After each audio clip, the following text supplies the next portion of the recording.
बच्चों जय हिंद। आज हम बात करेंगे आनुवंशिकता के बारे में।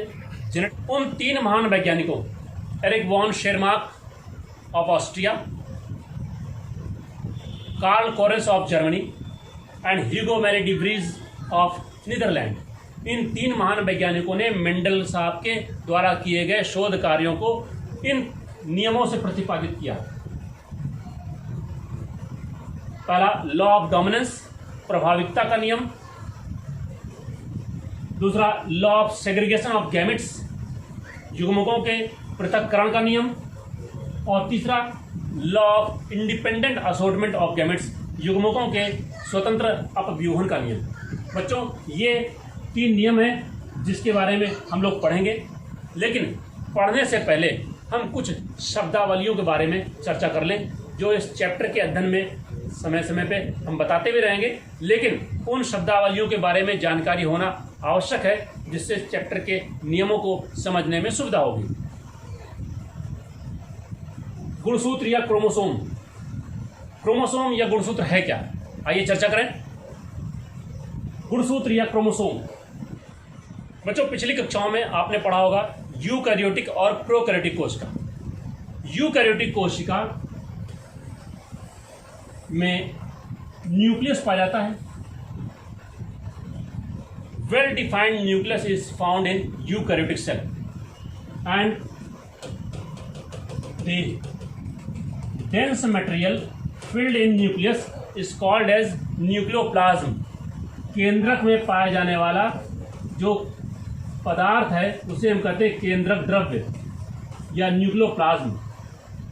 और न्यूक्लियोप्लाज्म में केंद्रिका या न्यूक्लियोलस नामक रचना पाई जाती है। इसके अलावा पतले पतले धागों से मिलकर घना जाल पाया जाता है।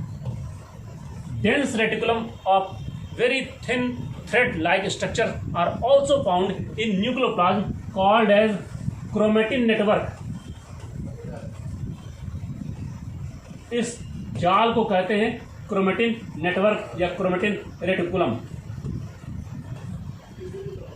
जब सेल डिवीजन होता है, at the time of cell division this network began to loosen, ये ढीला होने लगता है। ड्यूरिंग सेल डिवीजन, कोशिका विभाजन के समय, this dense network began to loosen open, ये खुलने लगते हैं, ये जाल खुल जाता है। And each thread get separated as a single thread, और तब इसे कहते हैं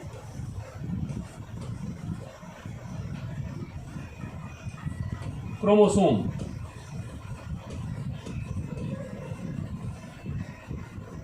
ये गुणसूत्र, इन जाल में जो धागे पाए जा रहे हैं, अगर सिंगल थ्रेड की बात करें दैट इज कॉल्ड क्रोमोसोम और गुणसूत्र। गुणसूत्र की खोज नेगली साहब ने 1842 में, लेकिन गुणसूत्र को क्रोमोसोम शब्द का नाम दिया था 1888 में वॉल्डेयर साहब ने।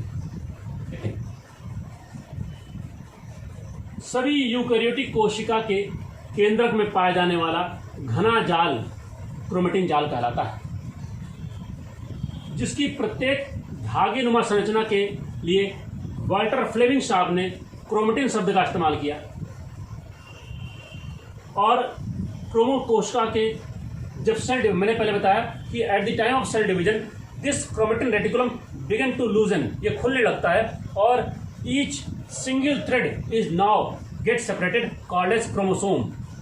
कोशिका विभाजन के समय क्रोमेटिन सूत्र स्पष्ट रूप से पृथक हो जाते हैं, जिसे गुणसूत्र कहते हैं। और वास्तव में गुणसूत्र की खोज कार्ल विलियम वॉन नेगली साहब ने 1842 में किया, लेकिन इसके लिए क्रोमोसोम शब्द का सर्वप्रथम इस्तेमाल किया था वॉल्डेयर साहब ने 1888 में। It means chromosome is a thread like structure found in almost all eukaryotic nucleus. The name chromosome was proposed by Waldeyer in 1888, but it was discovered by Naegeli in 1842. प्रत्येक यूकैरियोटिक कोशिका में गुणसूत्र पाए जाते हैं। गुणसूत्रों की संख्या सभी जीवधारियों में निश्चित होती है और जाति विशिष्ट होती है। गुणसूत्र की संख्या हमारे दैहिक कोशिकाओं में in somatic cell always it is found in pairs. दैहिक कोशिकाओं में गुणसूत्रों की संख्या सदैव जोड़े में पाई जाती है, पेयर में पाई जाती है। जैसे मनुष्य के शरीर में पाए जाने वाली कोशिकाओं में जो गुणसूत्र की संख्या है वो है 23 जोड़ी अर्थात 46। 46 chromosomes are found in somatic cell of human being, it means 23 pairs. तो इस प्रकार से गुणसूत्रों की संख्या प्रत्येक जीव जाति में स्पष्ट होती है और निश्चित होती है। अगली चर्चा करें